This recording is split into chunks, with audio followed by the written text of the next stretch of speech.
नमस्ते। आज के इस विस्तृत विश्लेषण में हम बात करने वाले हैं एक परफेक्ट कंस्ट्रक्शन यानी निर्माण की। एक इमारत कैसे खड़ी होती है, उसकी पूरी संरचना और उसके सटीक चरणों को आज हम डिकोड करेंगे। तो चलिए बिना किसी देरी के सीधे शुरू करते हैं। जरा इमेजिन कीजिए, एक भव्य इमारत का ढांचा ऊपर की तरफ उठ रहा है। बिना किसी सॉलिड प्लानिंग के ये पूरा प्रोसेस कितना अस्त-व्यस्त हो सकता है ना? इसीलिए इस पूरे काम में हर कदम पर एक्सीलेंस बनाए रखने के लिए एक बेहद सख्त और डिटेल कंस्ट्रक्शन चेकलिस्ट की जरूरत होती है। ये कोई आम लिस्ट नहीं है, ये क्वालिटी की सबसे बड़ी नींव है। तो इस मास्टर ब्लूप्रिंट के 5 अहम हिस्से हैं: उत्कृष्टता की रूपरेखा, संरचनात्मक ढांचा, प्लास्टर और फिनिशिंग, प्लम्बिंग और वाटरप्रूफिंग और आखिर में साइट की सुरक्षा। आइए देखते हैं कि ये चरण कैसे एक दूसरे से जुड़कर एक मजबूत ढांचे की गारंटी देते हैं। शुरुआत करते हैं पहले चरण से, यानी उत्कृष्टता की रूपरेखा और इसके मानक तय करना। हर मजबूत संरचना की शुरुआत इसी मूल सिद्धांत से होती है। यहाँ समझने वाली सबसे जरूरी बात यह है कि कंस्ट्रक्शन चेकलिस्ट सिर्फ कागज का कोई टुकड़ा नहीं है। ये इंजीनियर्स और ठेकेदारों के लिए एक ऐसा टूल है जो प्रोजेक्ट को सही दिशा में रखता है। ये इंडस्ट्री के बेस्ट प्रैक्टिसेस को फॉलो करने और टॉप क्वालिटी रिजल्ट्स देने की पूरी गारंटी है। और जैसा कि स्रोत में एक बहुत ही सटीक बात कही गई है, आपके निर्माण प्रयास दक्षता, गुणवत्ता और सफलता से चिन्हित हों। ये बात बिल्कुल सही टोन सेट करती है कि फील्ड पर काम करते वक्त कितनी बारीकी और परफेक्शन की जरूरत होती है। बिना क्वालिटी के सक्सेस की उम्मीद करना बेकार है। अब हम इसके फिजिकल फाउंडेशन यानी संरचनात्मक ढांचे की तरफ बढ़ते हैं, जो सीधे तौर पर गड्ढे से लेकर कंक्रीट और सुदृढ़ीकरण से जुड़ा है। सोचिए, कंक्रीट की एक बूंद भी डालने से पहले सबसे अहम सवाल क्या होना चाहिए? वो ये कि क्या सबसे latest good for construction drawing site पर मौजूद हैं? बिल्कुल सटीक लेआउट बनाने के लिए ये सबसे पहली और सबसे बड़ी शर्त है। अब यहाँ जो डिटेल्स हैं वो सच में हैरान करने वाली हैं। कंक्रीट डालने से पहले के लॉजिस्टिक्स देखिए। वाइब्रेटर्स चेक करना, वजन नापने वाली मशीनों यानी वे बैचेस को कैलिब्रेट करना और शटरिंग को एकदम सही अलाइनमेंट में सेट करना। ये वो बारीक चीजें हैं जिन्हें अक्सर इग्नोर कर दिया जाता है, लेकिन एक शानदार और मजबूत बिल्डिंग के लिए ये बिल्कुल जरूरी हैं।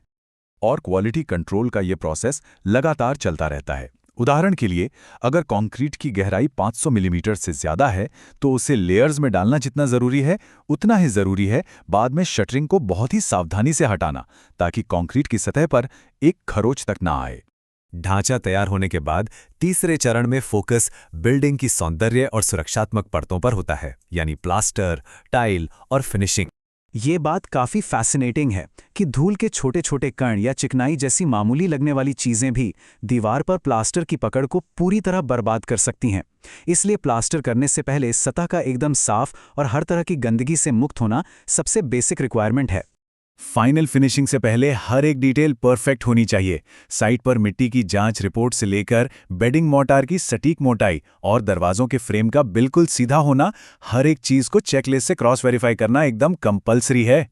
चौथा अहम हिस्सा है प्लम्बिंग और वाटरप्रूफिंग सिस्टम। ये एक तरह से इमारत की नसें हैं जो तय करती हैं कि पानी का बहाव सही जगह हो और वहां बिल्कुल ना जाए जहां उसे नहीं होना चाहिए। यहाँ पर रूल्स कितने हाइपो स्पेसिफिक हैं, इसे देखिए। पानी के लीकेज को जीरो करने के लिए सीलिंग कंपाउंड की ठीक 1 मिलीमीटर की परत लगाई जाती है और दूसरी परत से पहले पूरे 24 घंटे का सख्त वेटिंग पीरियड होता है। यही वो एक्यूरेसी है जो बिल्डिंग को सीलन से महफूज रखती है। इन अंदरूनी नसों को सुरक्षित रखने के लिए दीवारों के पीछे छिपे पाइपों का प्रेशर टेस्ट करना और उन पर एंटी कोरोसिव यानी जंग रोधी ट्रीटमेंट लगाना बेहद क्रिटिकल है। अगर ऐसा नहीं किया गया तो अंदर ही अंदर कोई ऐसा रिसाव हो सकता है जिसे बाद में ठीक करना लगभग नामुमकिन हो जाए। और आखिर में 5वां चरण है साइट की सुरक्षा और हाउसकीपिंग, जो इस पूरे ऑपरेशन का ओवरआर्चिंग सुरक्षा कवच है। हम सब जानते हैं कि कंस्ट्रक्शन साइट पर खतरे हमेशा बने रहते हैं, इसलिए ये लगातार चेक करना कि क्या सारे खुले हिस्से, शाफ्ट और बालकनी ठीक से बैरिकेड किए गए हैं, वहां काम करने वाले हर इंसान की सेफ्टी के लिए लाइफ सेविंग सवाल हैं। सुरक्षा के ये प्रोटोकॉल बहुत स्ट्रिक्ट होते हैं। मचान यानी स्कैफोल्डिंग को इमारत से मजबूती से बांधना, साफ साफ दिखने वाले वार्निंग बोर्ड्स लगाना और साइट से रोजाना मलबा हटाना, ये सारी चीजें हादसों को टालती हैं और काम की जगह को ऑर्गेनाइज्ड रखती हैं। तो इस पूरे एक्सप्लेनर का सबसे बड़ा टेकअवे यही है कि अच्छी क्वालिटी कभी इत्तेफाक से नहीं मिलती। ये खुदाई के पहले दिन से लेकर पेंट के आखिरी कोट तक हर छोटी छोटी डिटेल पर बारीकी से ध्यान देने का सीधा नतीजा होती है। सोच कर देखिए, अगर सिर्फ 1 मिलीमीटर का सीलेंट या 24 घंटे का सूखने का समय एक पूरी बिल्डिंग की लाइफ तय करता है, तो एक चेकलिस्ट को इग्नोर करने के कितने भारी नुकसान हो सकते हैं। ये निश्चित रूप से हमें उन इमारतों के पीछे की अपार मेहनत और परफेक्शन के बारे में गहराई से सोचने पर मजबूर कर देता है जिनमें हम रोज रहते हैं।